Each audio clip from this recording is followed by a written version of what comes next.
So the big thing I'm thinking about today is actually how my Easter was last year as opposed to today. So a little background on my Easter last year. I was in Peru and I was taking an overnight bus from Lima to Arequipa. Being it was an overnight bus, I went to sleep maybe 10 o'clock or something, and I ended up waking up around midnight because we were stopped. I looked out the window, saw another bus next to us, and I was like, shit, it's some bus troubles, something like that. Something went wrong, whatever, and I went back to sleep. But then I woke up the next morning. We were still stopped in the same spot. The other bus was still next to us, and everyone was all awake. And I started asking them what was going on. They were telling me there's something with the police and the miners and some laws. There was no other English speakers on my bus, so it was all in Spanish. They're using a lot of words I didn't know. And then after maybe half an hour, they let us outside of the bus, and I got down and I looked over the horizon, and this is what I saw.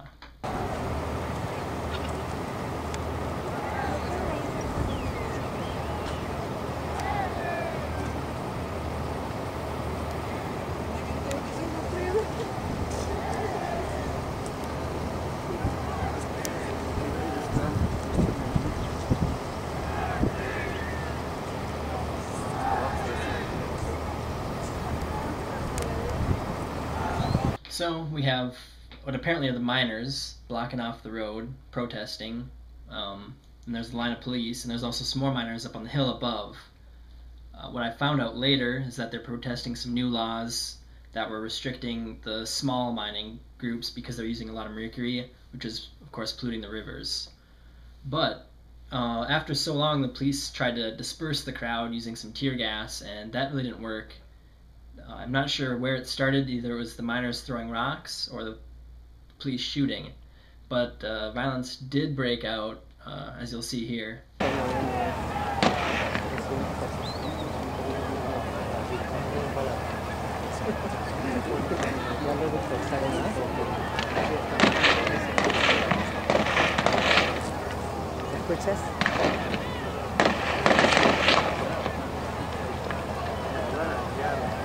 As you're watching, like, the really crazy thing to me here is, like, the police are shooting at these people and they're not really dispersing. They're still staying there. You'll see guys running up and picking up rocks to throw at the police. You have a group of people with no weapons. They have like clubs and rocks on the ground, and they're standing their ground against police which do have weapons, and they are not using rubber bullets. And you see a lot of stuff on the internet about people being like, oh yeah, I'm down to die, hardcore stuff, but these people they were standing their ground, and they stood it for quite a while. I'll show you another clip here.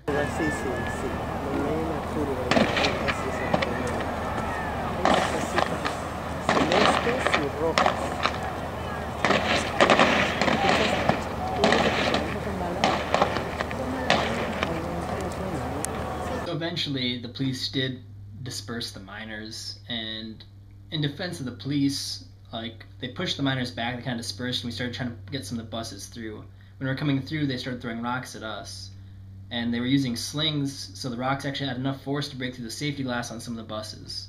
So I mean, they were if those hit one of the police officers, it'd probably kill them, in defense of the police. I'm not saying who's right and who's wrong, but it was a messy situation. What ended up happening was that we were there.